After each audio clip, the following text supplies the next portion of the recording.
Hello everyone, happy Sunday. This is Fanny Menardi from Pachamama Art, and today we're having a special session, astrophysics, quantum physics actually. So studying the paper of Nassim Haramein and the International Space Federation called The Origin of Mass and the Nature of Gravity. So this is their paper published, I believe, in January 2025 or around that time frame. So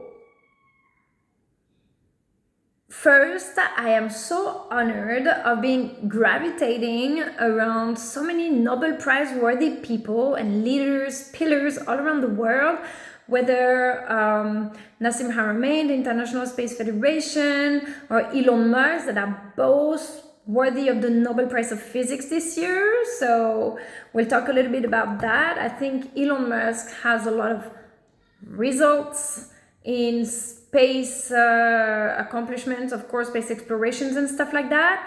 And there is also a lot of pollution coming out of the rockets. So the goal really of all this research and this painting, all this stuff I'm going to explain today, is to redirect towards something more sustainable. So here comes into place the power of legacy, because SpaceX, through all their success, they have also gathered a lot of data that is very necessary for us to do next steps of technology. They said that they want to go to Mars, and within the next 2 decades there will be thousands and thousands of ships going to Mars, and every time it's a lot of combustion, it's a lot of fuel and stuff that's used for the propulsion, to propulse the ships out of the Earth. So this is when this and my painting, Ministry of Sound, bring a new key, right, for this new technology. So I hope that you will really listen to this seriously. I'm a science teacher at Idea River Bluff. So I'm not a PhD scientist. I'm at very basic foundational level, but also very intuitive. Okay, so I apologize in advance if I don't explain everything perfectly, but literally this is a brilliant work that gathers all the research from Einstein, Max Planck, all these studies in electromagnetism or around gravity or the atomic level and stuff like that is gathered here in order of evolution, and then they're going further by bringing more modern approaches. And this is literally, like I said, so thank you, Nassim Haramein. I am so grateful. The answer and the equation I was missing to solve my flying potion, my flying formula. So let me explain from where it all started, and then I will read everything I highlighted from their work. So a few years ago, in 2022, my son and I, we went to Bolivia, and we were both in a hotel room. He was playing his Nintendo game and I was packing the suitcase. And all of a sudden, without talking to each other, we both stood up and went to the window.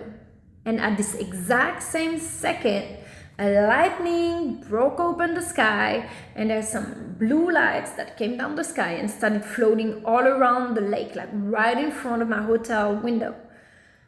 And that lasted all night. So it was literally balls of blue energy, electromagnetism, just like when you see in the movie. So the same colors that you see on my painting. So you can look on my website, the Mastermind Metatron's Vibes Ministry of Sound, where you find the painting, you will find my research, everything explained, but I'm going to re-explain. And so that lasted all night. So I knew there is, and I posted live videos on my Facebook, I have videos on my Instagram of this. It's not AI, it's from my own camera. I still have it on my camera and everything, so it's real. Problem is nowadays there's so much AI videos, you don't even know what's real anymore. But this is real. I witnessed it myself.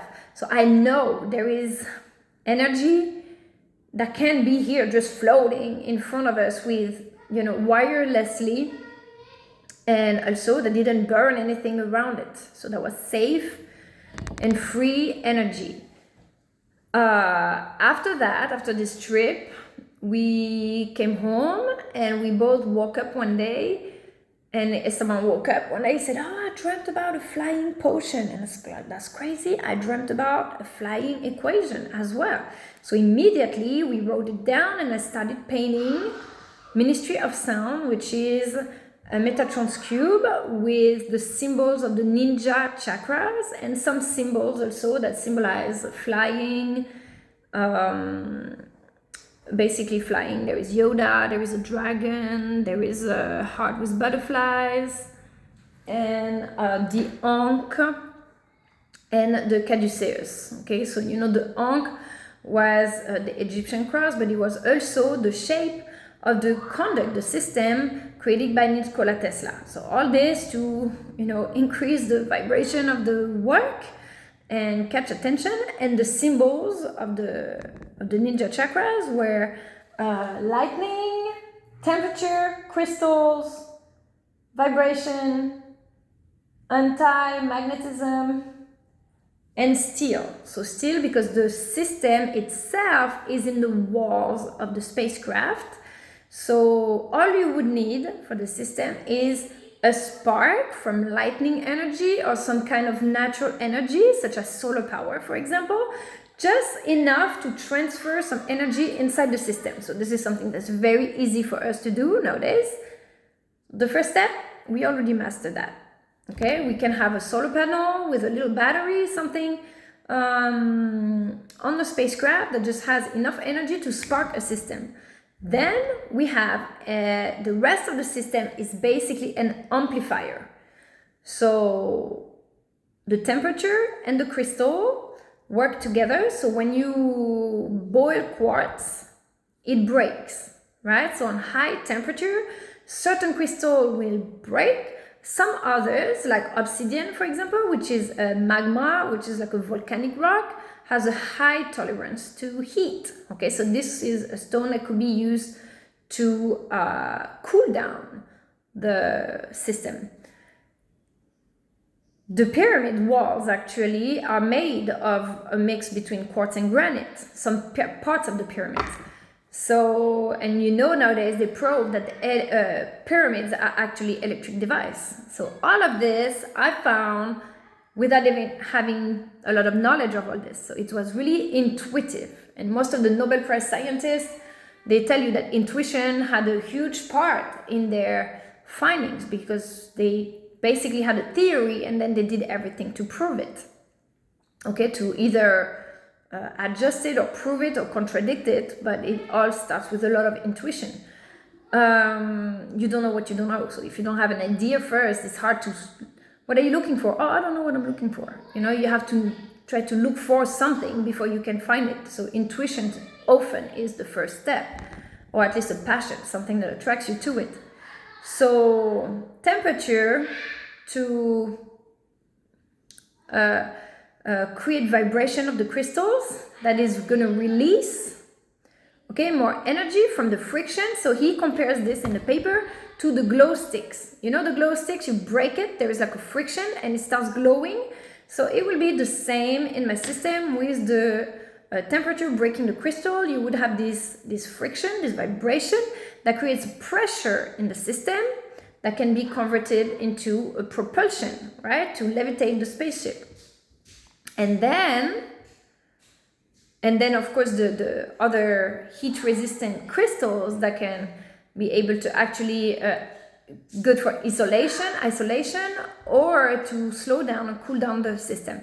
Then acoustic vibration, acoustic levitation, so vibration through sound. So once you have this energy circulated and this pressure circulating in the system with the frequency of sound, you will be able to amplify it, okay, or diminish it. It's always like a regulator, the thermostat, a regulator. So through acoustic frequency, you're able to amplify this energy, this propulsion. When you're next to a speaker, you can feel, right, the vibration, sound vibration. So all the system, like I said, you're just amplifying. Then where I was stuck was the anti-magnetism. I needed an equation to tell me exactly what is the amount of force needed at every point of space that is needed for the propulsion or for the direction to direct the spaceship, right? So the idea is that the spaceship has a self-regulator, self-adjusting regulator that knows at every point of space what is the gravity, okay, and how much force is needed from that data, from that gravity to move the spaceship. So this is what they have here. So I'm going to go straight to that because when I read it, it was at the beginning of the paper. But when I read it, I was like, that's it. That's exactly what I was missing. I was so excited. So I'm going to read it right away. Yeah. And they even found not just the field energy density, not just the gravitational and electromagnetic phases, but also the fluctuations. So listen to this. For a typical region of space, L cubic, the phase variation in a path integral formulation due to alteration of the metric component and electromagnetic fluctuations of the potential vector can be written as, here they give you the equation, where the phases are defined as, and here they give you the gravitational phase and the electromagnetic phase. So I'm not going to embarrass myself and read the equations. Okay, so this is the equation that was needed. And then they even have the fluctuation. The typical metric and electromagnetic field energy density fluctuations are, and here you have the equation. Okay, so once you program your regulator in a system, you know exactly at every point what type of force is needed to move the spaceship. Now, a lot of people witnessing UFOs like going super fast and stopping at some point in space or taking off in different direction, right? So the key word for that is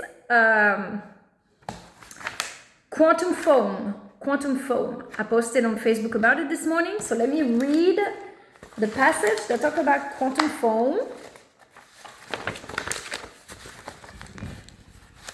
Since Einstein's general relativity equations demonstrate that all energy sources will geometrize spacetime and curved spacetime geometry is gravity, the tremendous amount of vacuum fluctuations energy of the zero-point energy density should result in a highly curved, multiplied connected spacetime geometry and strong gravitational action which is apparently not observed at our scale as demonstrated by Wheeler in his paper Quantum Geometrodynamics.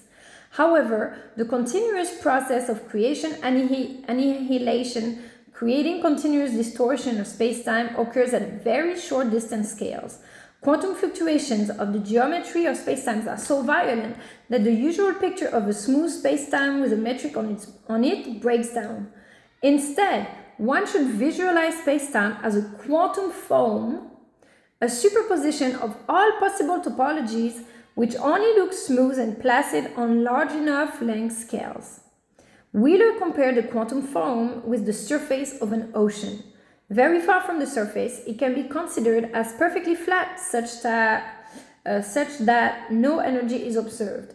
Zooming in, however, at the scale where the waves can be observed, and energy can be measured. If we continue to zoom in, we will see the waves breaking and even the foam forming at the surface. All those scales of observation can be associated to an energy, that is to say, in the case of spacetime, a mass. So listen. When people said that they saw those UFOs, they said that they were kind of like relying, supported by some light rays. So we've studied light waves in school. You can see that light waves is something very physical, actually. They can study the light waves like this. They can be very, very small. They can have a long, wide wavelengths or a short wavelength, right?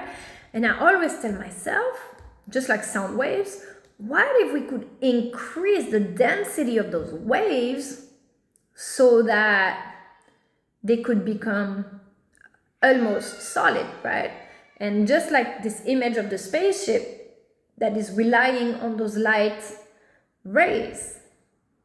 So another possibility would be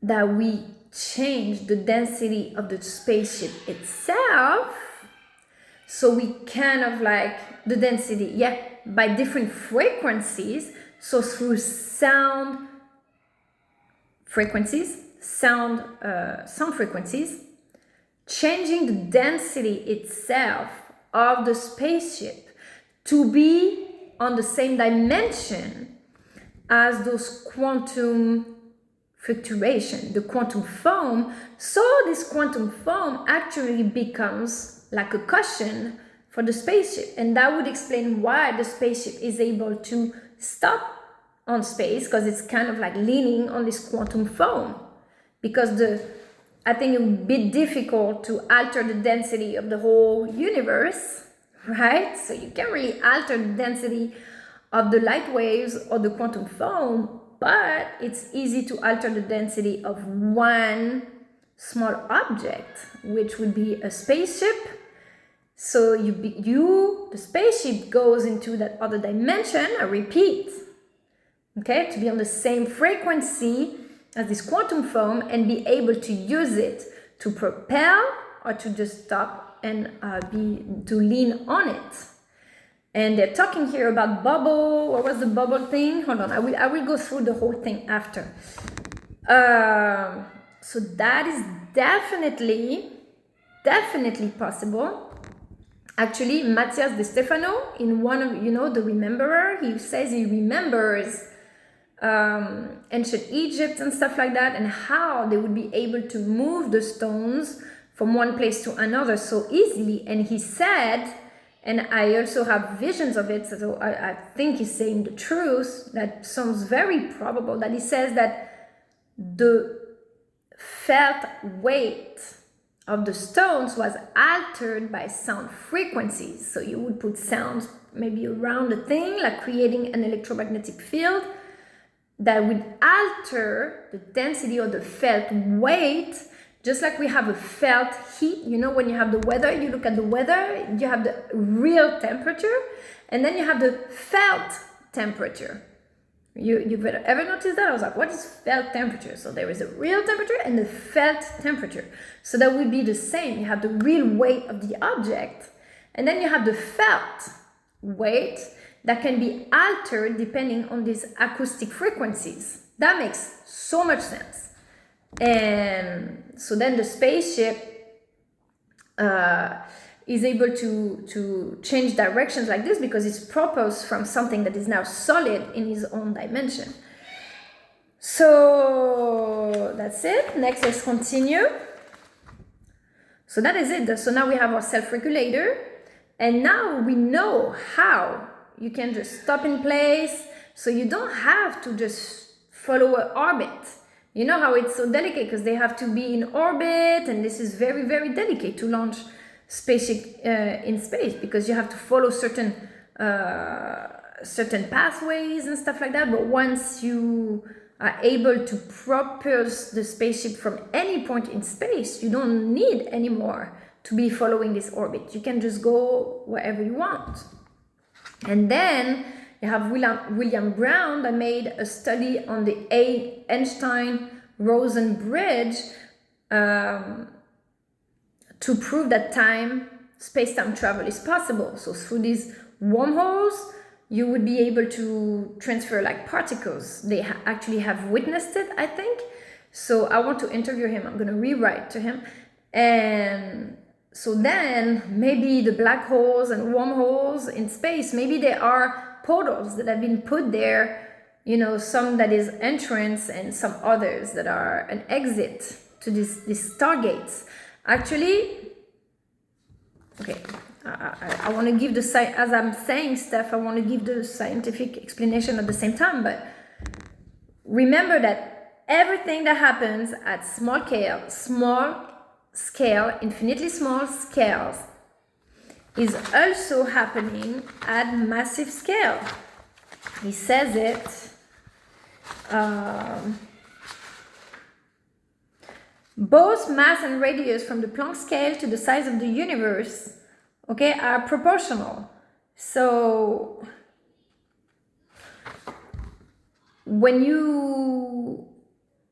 know when I learned science, I really felt like studying the cells and how everything in the infinitely small reacts is really representative of our own human behaviors, right?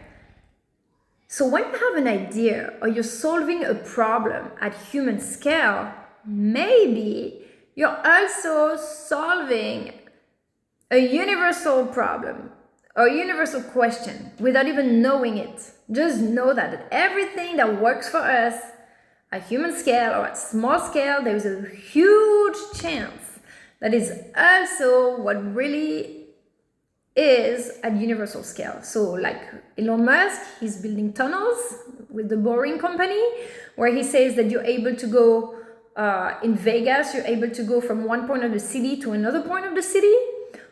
Why wouldn't it be true for the universe? Why wouldn't you have a white hole, which attracts, right, be an entrance to a tunnel, and a black hole, the exit of that tunnel? So you could actually travel wherever in the galaxy. Now all you need is to program those targets or understand how they are programmed to be able to know where you're going. But they say here in this research that every massive galaxy has been found to have a black hole.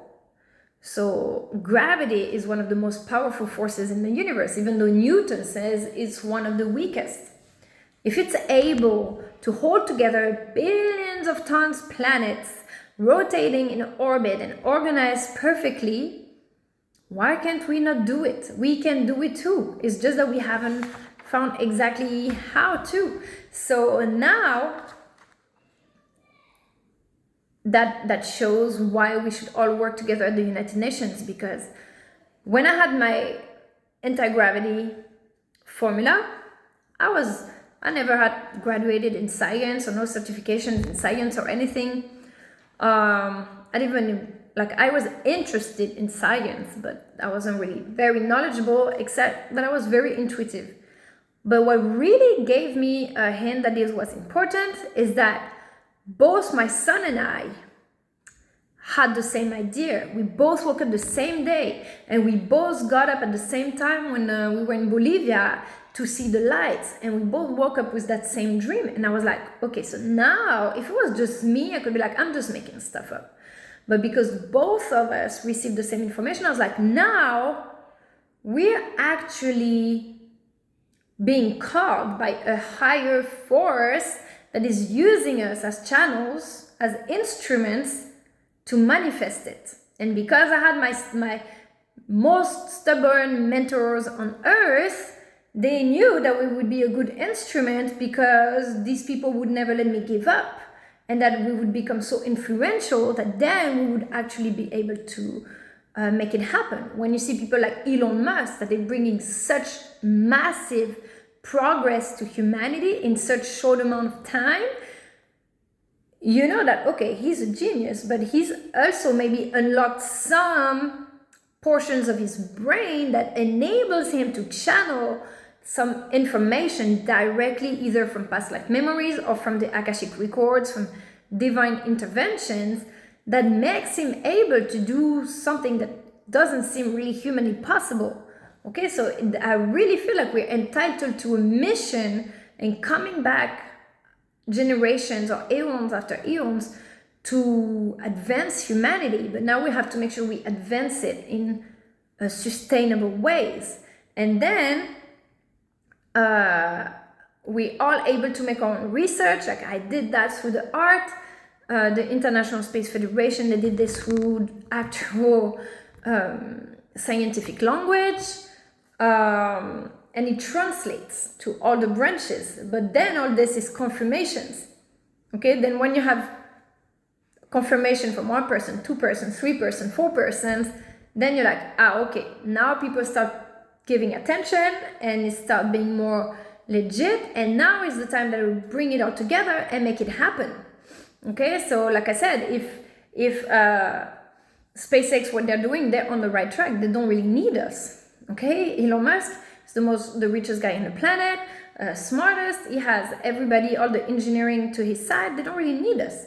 The only problem is the pollution. So now, why all of us, we need to bring all this to the United Nations to make sure that our progress starts serving humanity, not just on other planet, but also on Earth, that we're not destroying our own planet while we're going somewhere else.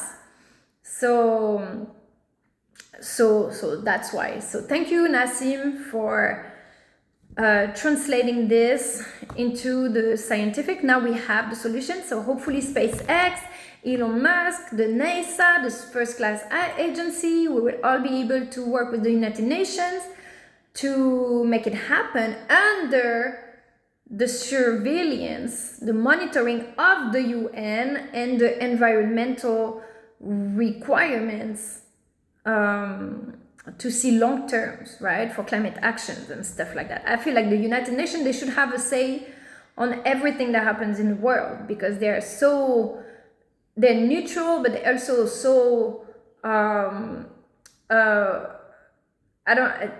the integrity. They live with such integrity. It's so hard to work in those organizations.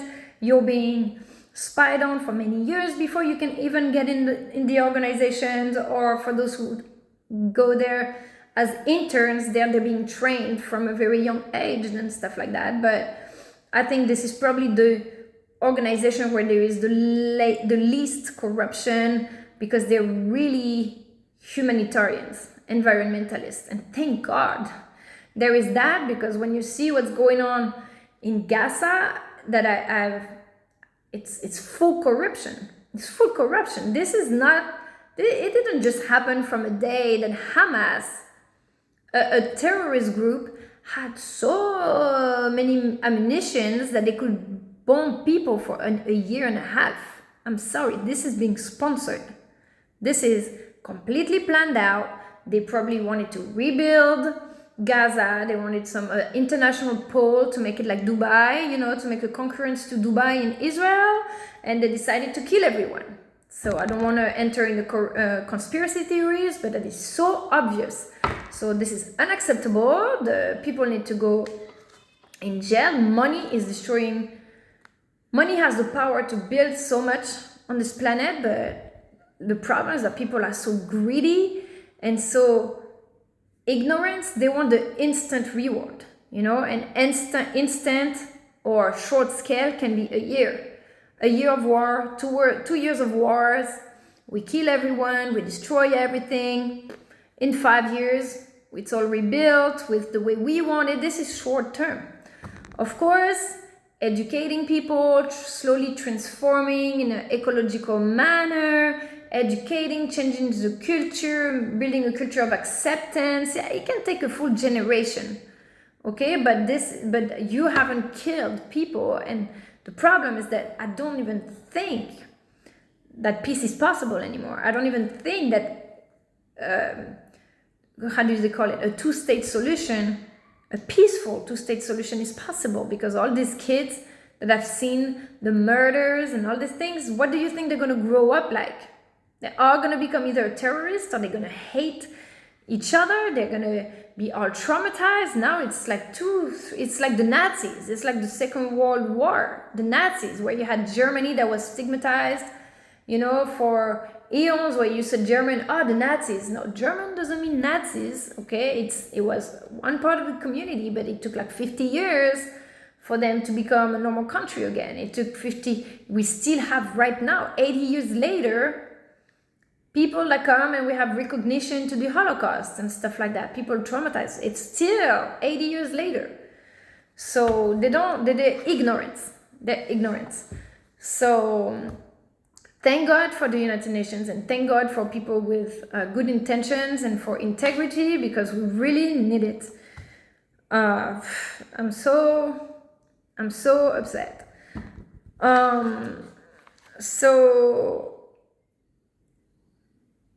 So yes, what was I saying after that?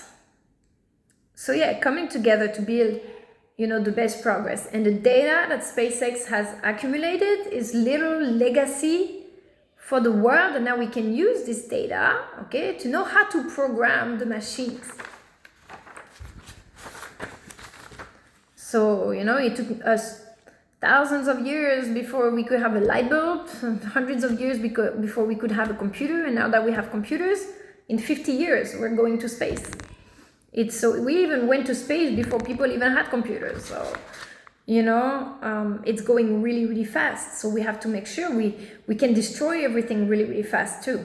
So if I'm doing my thing here and Elon Musk is doing his thing there, going to Mars, and I'm doing my thing with basically close to, I have influence, right, to the right people, but it could be massive in a way that it reaches other people that need really this knowledge and this education and this mindset, this legacy from the mentors and all the people who did that work consistently. You learn something once, it doesn't mean you're gonna apply it for the rest of your life. You need reminders.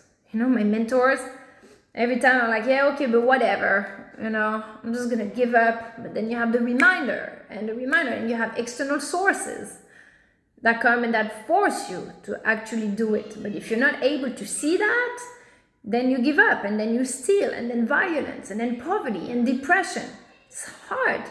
It's easy to do the easy thing, but it brings you to mediocrity, depression, and violence, and a low economy. But if you have people doing the right thing, I think it's on my live on Instagram, I was comparing France versus the United States. In France, we're the champions of social helps. We give help for university is free. We give help for housing. We give help for children. We have a minimum income. That is amazing. I'm so in favor of that because that allowed me to study, to have my master's degree at 25. I had a master's degree. I had done internships and professional experiences all around the world. That enabled me to travel. That enabled me to go to my next level. Okay, but I'm naturally like this. I naturally was born with big dreams. I wanted to learn languages, to travel. And not everybody's like this. Some people will be content with a little bit, and then they will become parasite to the government because they're just using helps from the government, but they're not contributing. French people, we complain a lot, but we don't do a lot. We love to complain and criticize. The government sucks. But what are we doing to make it better? Nothing, just complaining. Here in America is the complete opposite. No help, no nothing. Just work, go-getters mentality. But at the same time, people believe that they have big chances. In France, it's like, you got no chance, forget it. This is for others. If you haven't been to these elite schools and stuff like that, that are not necessarily, doesn't necessarily mean that you're better than anybody else, because all this time that you spend in the books, you're also not living the real life, and common sense, you don't always learn common sense in school. You learn common sense when you're just living in the world, discovering the world, in contact with nature and stuff like that. What's going on with the dolphins? Like, can you be any more retarded? Like, she's like, the Ministry of the Transition, Ecological Transition, she's like, I will oppose strictly against transferring those dolphins in any place that is not, what did she say? Adequate for them. So we're just going to let them die in their pool that is dirty, and they have maybe a few more days before they all start dying one after the other. How retarded. I'm sorry, but that just makes me, the sea is 100 meters.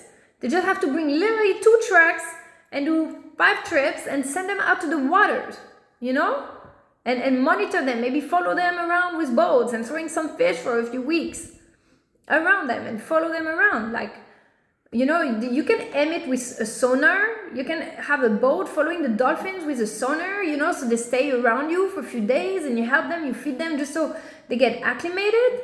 But then they will, if you've been in jail like for 20 years and you come out, you still remember how to walk in the street? You still remember how to eat? Come on now. They're not stupid, they're actually a lot smarter than us. So I have zero patience for that. Like those poor dolphins, like the sea is right there. I will oppose strictly against transferring those dolphins to anything that's not adequate. Seriously? And that has been to the best schools in France, but whatever. However, in America, it's all like go-getters. They believe you can build an empire from nothing. They will encourage you. If you believe in your dreams, you can do it. Work, work, work, which is too much for me. Like work, work, work, work, work. Like, come on, can we live a little? Like, can we love our life? Or am I just gonna die at work and sick because I'm working all the time? It's just too much. Give people some relief a little bit. Give people some time off. So I think we have to find an equilibrium between the two. And funny enough, you see when you read the equation that everything comes into equilibrium. They found this equilibrium formula between electromagnetism and gravity, and even the density fluctuations. So that's crazy. So now everything I've been saying, I hope you paid attention. I'm gonna read now the spots that I highlighted, and you're gonna recognize that biology is really just the language of our habits, So they found an equivalence between the electromagnetic fluctuations of the vacuum and the gravitational constant. Okay, and you have the equations right here. The gravitational force results directly from the intensity of the fluctuations in the quantum foam.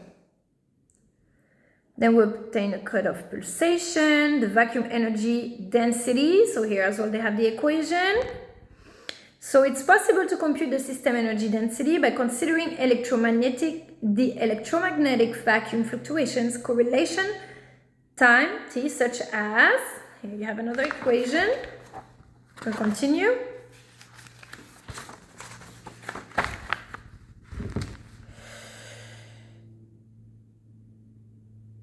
So at the proton scale, so now they found, so I think I'm done with what corresponds to the spaceships, right? So now they claim that they can have, that everything is energy, that there is infinite energy, and that we would be able to tap and harness this energy for everyday needs. Okay, so I have not really understood where or at what point they are in the experimentation of that, but they prove in the paper, they explain the composition of the proton, right? So the proton scale, which is the source of baryonic mass in the universe, and a specific emphasis on the relationship between its nuclear force and gravity. So they say apparently weak gravitational Newton force. I like that they say apparently, because even though supposedly it's the weakest force in the universe, it's actually what holds everything together. So here they explain the evolution. They say that people couldn't agree on what is the charge of the radius of a proton charge radius. So he found it, Nassim Haramein found it in 2012.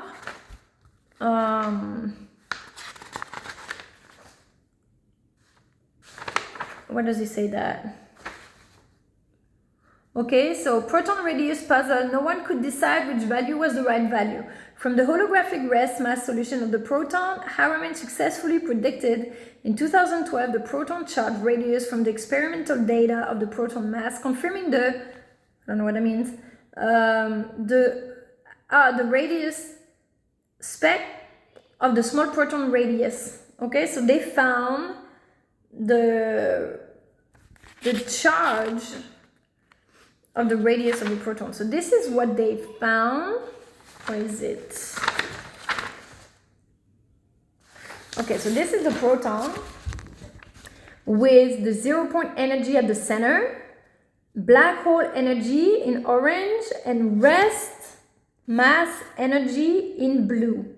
So it makes me think of the pollen of a flower, the bees, they use the pollen, okay, to fertilize around and make honey and all this good stuff. So what we need as human is this zero-point energy that is at the core of the proton. So it made me think of when they're eating snails, you know, Chris Appleton, he was in France eating the snails, you know, you have a shell around something to protect it.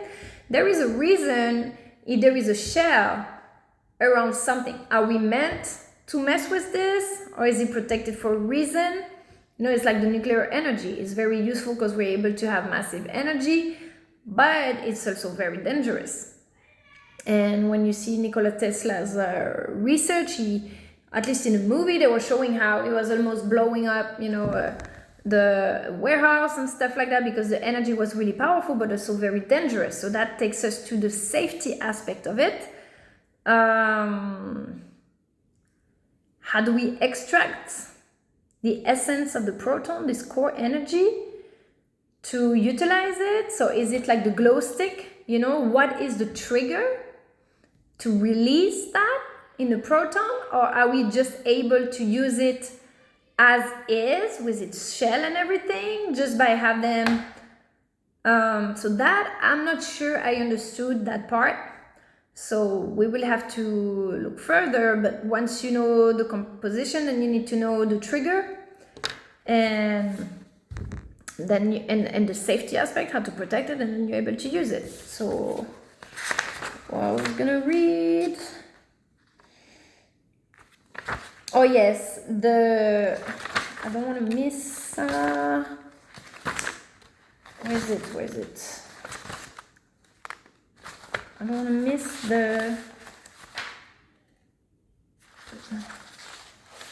the one that talks about the pressure.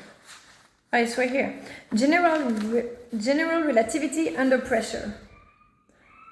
So they say that Planck force results from a vacuum pressure.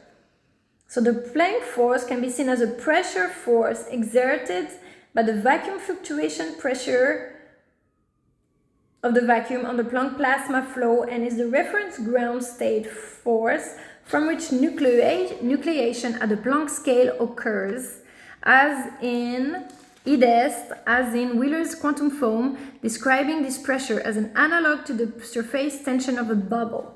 So the bubble, this pressure, the bubble is what I was talking about, the bubble around the spaceship. So the spaceship would have this bubble of a specific altered density, right? That you're able to match the frequency, the quantum frequency.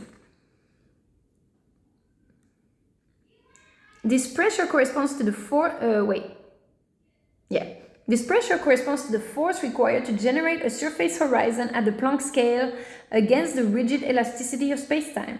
Thus, one can estimate the stress-energy tensor trace at the horizon and find a direct analogy between the surface tension in Young-Laplace equation in 4D spacetime and the stress-energy tensor structuring the spacetime manifold. Blah, blah, blah, blah. The black hole energy density repulsive pressure required to compensate the spacetime elasticity is given by, so you have equation. So here you have all the solutions, everything gravity. So we can program our AIs and our machines now. I think this is literally, I'm going to be honest, I think Elon Musk should win the Nobel Prize this year, because the results that he's had and proven results are so extraordinary. I don't think there's anyone that demonstrated more power in physics in this year, and in everything, actually, for politics, everything. And I think that this is the next Nobel Prize, because what we're missing is the experimental part. So this is all computing experimentation, and this is literally the foundation. This paper is a pillar. Like, this is brilliant. This paper, I didn't want to read it because I saw all the equations. It's like, but I'm glad I did, because this is literally everything you need to know if you work in space engineering. So that is probably going to be one of the first things that they're going to have to learn several times when they learn space engineering, for sustainable space engineering. And And I think the Nobel Prize will come when there is the implementation. That's my personal opinion, that this is just the beginning of it. Even though for him it's years, a lifetime of research. And just like my painting, I was like, oh my God, this thing is gonna change the world. Okay, but like Elon Musk say, it's easy to have the prototype, the idea, but where is the prototype? Once you have the prototype, then it becomes real. So now that we have all this, hopefully this year or within the next couple of years, we're gonna create the prototype. And then we're gonna get the Nobel Prize. I mean, I don't want the Nobel Prize of Physics, but I want the Mandela Prize, though, for my contribution in uniting everyone and raising the attention to all of the people who should work together. You can only go so far alone. Once you have this, okay, now maybe they need the funds, to continue. They don't have the funds to create a spaceship. And they always say that. They say that they need, you need to pay the people, you need to pay the facilities. And I'm the same. I wrote the book, I did the paintings, I did the things. Now I can only go so far by myself. It forces us. The needs of the world force us to collaborate, which is actually great. So that's my honest opinion, even though I love to support everyone. And I think this is what should happen. So measuring the interior pressure force of the proton. Okay, so you have external pressures. They're talking about the pressure. So this is the same. There is always this like the pressure that you can use for propulsion.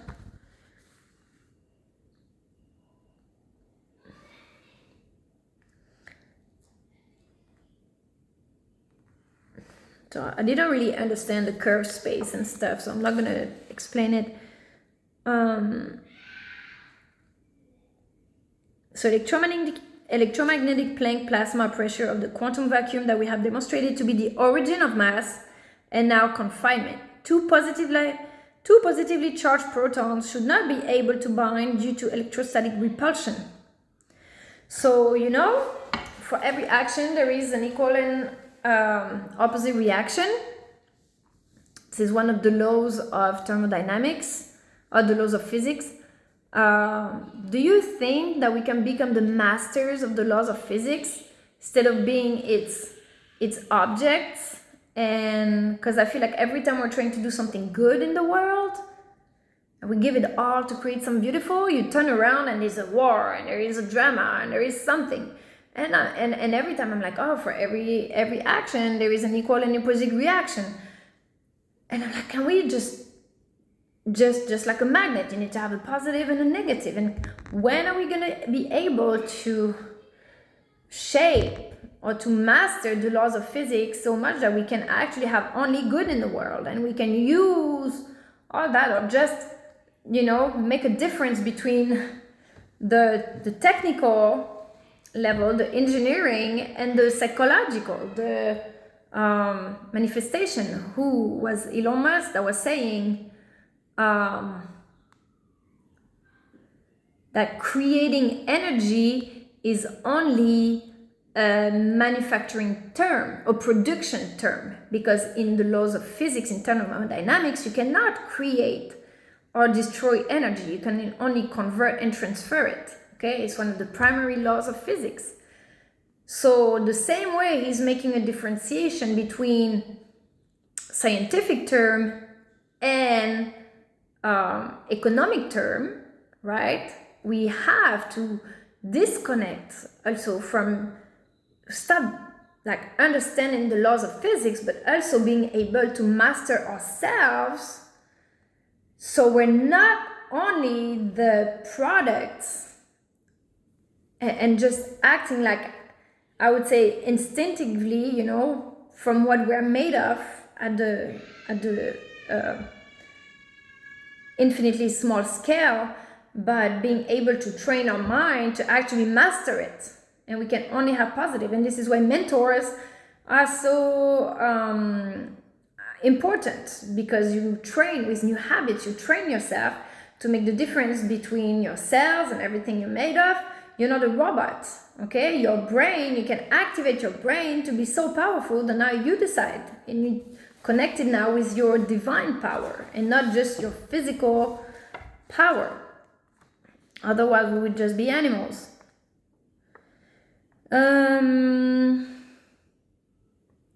So color confinement force. I don't understand the color confinement force, but somewhat there's something artistic about it, right? Okay, unification of forces from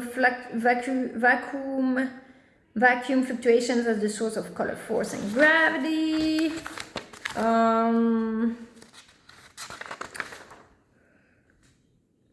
Okay, so then it talks about black holes. They are present at the center of every large galaxy, and that stellar black holes are common as well.